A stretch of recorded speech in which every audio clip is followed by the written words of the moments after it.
Hello hall. இன்றைக்கி பார்த்தீங்கன்னா சட்டசபை எப்படி இருந்தது அப்படின்னு நீங்கள் கமெண்ட்ஸ் பண்ணுங்கள். உங்கள் எல்லாருக்கும் பிடிச்சிருந்தாது. நம்ம ஏன்டா டிவிக்கு ஜெயிச்சதுன்னு ஒரு சைடு அது நமக்கு செட் ஆகாது டெய்லி பார்க்குறது. ஆனால் பிடிச்சிருக்கு. ஏன்னா டெய்லி அவங்க பேசுகிறது நல்லா இருக்குது. நம்ம இவ்வளோ நாள் அதை சுவாரஸ்யமாக பார்க்கல. அட்லீஸ்ட் விஜய் ஒருத்தருக்காவது நம்ம பார்க்கலான்னு நினைக்கிறேன். இன்றைக்கி என்ன பேசியிருந்தார் நம்ம உதயநிதி அண்ணா பார்த்தீங்கன்னா, இளம் பெரியார் புஷ்பா படத்தை வச்சு விமர்சனம் பண்ணியிருந்தார். இந்த ஷோபா பின்னாடி போகுது, சிஎம் பின்னாடி போகிறாரு. ஏங்க உங்கள் மக்களுக்காக பேசுங்க. இது முடிஞ்சிருச்சு. 65% ஓட்டு விஜய்க்கு போட்டு மக்கள் ஏமாந்துருக்காங்கன்னு நீங்கள் சொல்கிறீங்க. அப்போ பேலன்ஸ் 75% கூட்டணி வச்சே நீங்கள் தோற்று போனீங்களே, அதுக்கு என்ன சொல்கிறீங்க? சிஎம்மே தோக்கடிச்சு உட்கார வச்சுருக்காங்க. ஸோ அந்த மக்களாட்சி பிடிக்கலான்னு சொல்லிட்டு தான் வேறு ஒருத்தருக்கு ஓட்டு போட்டிருக்காங்க. நீங்கள் இன்னும் அதையே பேசியிருந்தா அது என்னங்க அர்த்தம்? அப்புறம் ரீல்ஸுக்கான ஒரு அரசாக இருக்க வேண்டாம்னு சொன்னார். ரீல்ஸை ரீபோஸ்ட் பண்ணது யார்? நம்ம எடப்பாடியை கேட்டால் தான் தெரியும் இதுக்கான பதில்.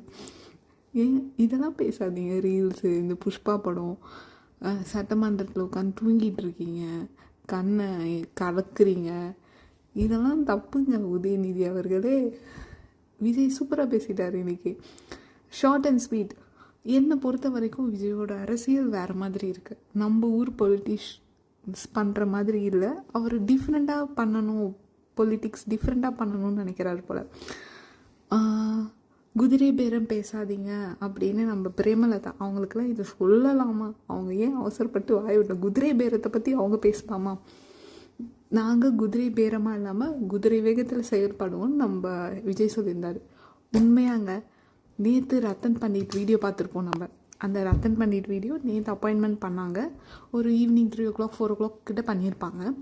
அந்த நியூஸ் பரவி இன்றைக்கி மார்னிங்கே அவரோட அப்பாயின்மெண்ட் அவருக்கு அப்பாயின்ட் கொடுத்தாங்க பார்த்தீங்களா, கவர்மெண்ட் ஜாபுக்கு. அதை கேன்சல் பண்ணியிருக்காரு சிஎம் அவர்கள். அதே சிஎம் தான் பண்ணார்.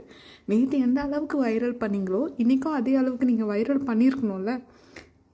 ஏன் பண்ணல? நியூஸ் சேனல்லாம் நேற்று அப்படி போட்டுட்டு இருந்தீங்களே, இன்றைக்கி ஏன் போடலை? இதுதான் மக்களாட்சிங்க, இதுதான் மாற்றம்.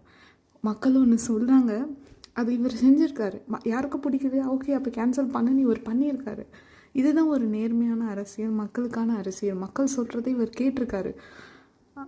அது ரொம்ப ரொம்ப அப்ரிஷியேட் பண்ணணும். ஆனால் அதை பற்றி நீங்கள் போடவே இல்லை. டிவிக்கே சொல்லியிருக்காங்க, நீங்கள் ஆல்ரெடி என்னென்ன வச்சுருக்கீங்களோ அதெல்லாம் நாங்கள் கை வைக்க மாட்டோம், மகளிர் உரிமை தொகை அதெல்லாம் பண்ண மாட்டோன்னு இருக்காங்க.